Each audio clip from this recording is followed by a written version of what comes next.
Halo Sobat Bang Debak. Pada kesempatan kali ini, Bang Debak akan melanjutkan alur cerita film dari film Pengawas Narapidana, di mana pada episode kemarin diperlihatkan perjalanan seorang mantan narapidana bernama Midori yang membuat perhitungan dengan seorang pria karena telah menyebabkan teman akrabnya terluka parah hingga koma. Selain itu, episode kemarin juga memperlihatkan Midori yang awalnya dibuang dan tidak dianggap, kini pelan-pelan telah diterima kembali oleh ibunya.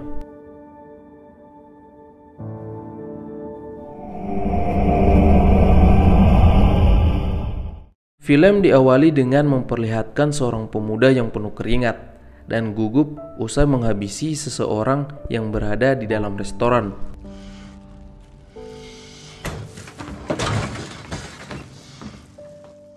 Bersamaan dengan itu di rumah, usai pulang kerja, Agawa dikagetkan dengan melihat keadaan rumahnya yang telah dimasuki oleh seseorang.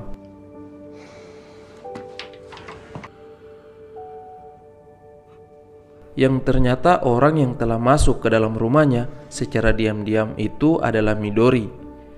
Dan spontan Agawa pun membangunkan Midori dengan meletakkan es krim yang telah ia beli ke dalam baju Midori. Dan setelah bangun, Midori pun tanpa basa-basi langsung memakan es krim satu-satunya milik Agawa itu.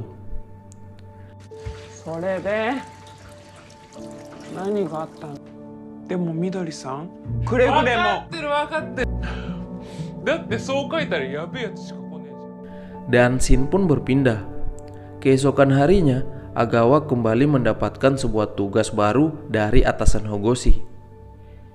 Kala itu tugas yang harus diterima Agawa adalah mengawasi Ishikawa Jiro yang berumur 38 tahun, di mana dia harus menerima hukuman selama 6 tahun penjara usai terbukti menghabisi kakaknya sendiri.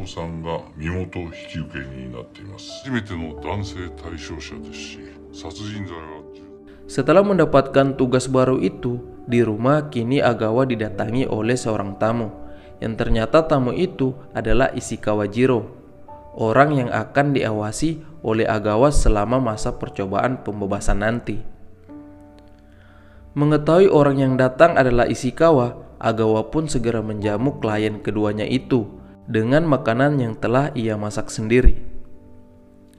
Saat Ishikawa sedang makan, Agawa memulai sesi tanya jawab dengan kliennya itu untuk membangun kedekatan dan keakraban di antara mereka. Setelah melakukan pendekatan, Agawa menyadari bahwa Ishikawa merupakan orang yang sangat sopan dan lemah lembut, sehingga dia lupa mengenai fakta bahwa Ishikawa merupakan seorang mantan narapidana dari kasus pembunuhan.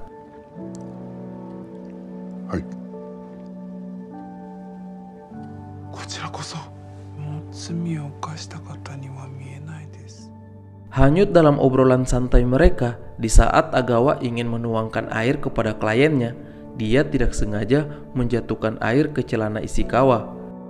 Dan ketika Agawa membersihkan celana Ishikawa, Ishikawa malah terlihat gugup dan segera meninggalkan rumah Agawa.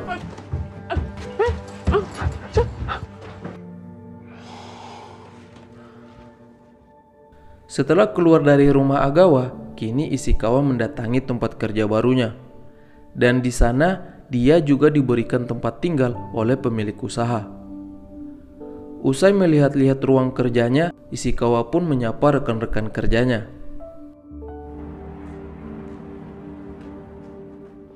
Di malam hari, Ishikawa yang tidak bisa tidur memikirkan sesuatu segera bergegas keluar dan mengambil sepedanya untuk menuju ke suatu tempat. Malam itu Ishikawa terus mengayuh sepedanya hingga waktu pagi pun telah tiba, dan Ishikawa nampak sangat lelah karena telah mengayuh sepedanya semalaman.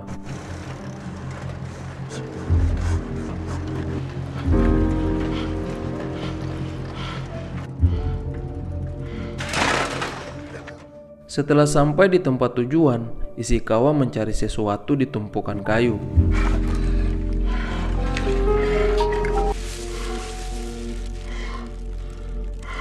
Dan usai menemukan barang yang ia cari, dia pun mengintai seseorang gadis remaja dari kejauhan.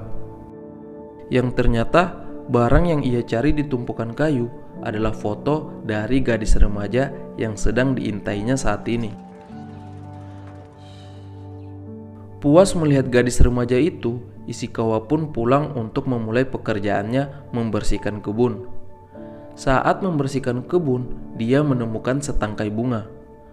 Melihat bunga itu seketika mengingatkan Ishikawa dengan gadis yang telah ia intai pagi tadi, sehingga membuatnya tergerak untuk mengambil bunga itu. Usai kerja, Ishikawa yang pulang ke rumah kini dikunjungi oleh Agawa. Saat itu Agawa membawakannya makanan dan beberapa barang bekas siap pakai yang dapat digunakan oleh Ishikawa. Hal ini dilakukan oleh Agawa sebagai permohonan maaf kepada Ishikawa karena telah menumpahkan minuman di celananya waktu itu. Dan setelah mereka masuk ke dalam rumah, Ishikawa dengan cepat mengambil segelas air untuk menyimpan setangkai bunga yang ia pungut tadi. Ketika sedang asik makan berdua sambil menjalin keakraban, tiba-tiba Ishikawa meminta sesuatu kepada Agawa. Agawa pun dengan respon yang penasaran menghentikan makannya saat itu. Dan Ishikawa pun berkata kepada Agawa bahwa besok adalah hari kematian dari kakaknya, dan dia memohon kepada Agawa untuk menemaninya ke makam kakaknya itu. Mendengar permohonan dari kliennya, dengan spontan Agawa pun menyanggupi permintaan dari Ishikawa itu. Usai dari rumah kliennya, kini Agawa menemui atasannya di minimarket untuk meminta izin agar dirinya tidak dapat masuk keesokan harinya karena harus menemani Ishikawa di makam kakak tercintanya. Awalnya atasan Agawa tidak mau memberikan izin kepada Agawa, namun karena Agawa terus memohon dan merengek sehingga membuat atasannya mau untuk menyetujui permintaan anak buahnya itu.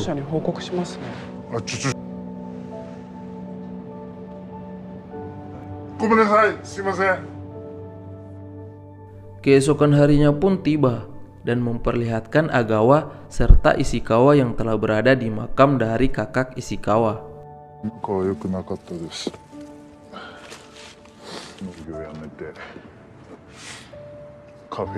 Saat itu Ishikawa membersihkan makam kakaknya sambil menceritakan kenangan Ishikawa dengan kakaknya kepada Agawa. Namun di saat yang bersamaan, tiba-tiba kakak ipar dari Ishikawa muncul. Ia bernama Rumi. Saat Rumi datang, dengan spontan ia menatap Ishikawa dengan penuh amarah. Tidak puas mencaci maki Ishikawa, Rumi pun mendekati Ishikawa dan menamparnya hingga Ishikawa terjatuh. Melihat itu pun, Agawa segera menghentikan aksi main hakim sendiri dari kakak ipar Ishikawa. Setelah situasi mulai kondusif, Agawa berusaha menenangkan Rumi dan mencoba untuk berkomunikasi dengannya. Saat itu Rumi menyalahkan Agawa karena telah membawa Ishikawa ke makam suaminya. Tidak hanya itu, Rumi juga berkata bahwa Ishikawa harus kembali ke balik jeruji besi karena Ishikawa memiliki kelainan yang bisa menyebabkan orang lain bisa terluka. Sementara itu, Ishikawa yang lari dari makam kakaknya dengan penuh tangis segera membuka tasnya. Di sana dia mengambil sebuah album dan diperlihatkan album itu berisi foto dari Aoi, gadis remaja yang selalu diintai oleh Ishikawa. Dan bersamaan dengan itu, film pun bersambung.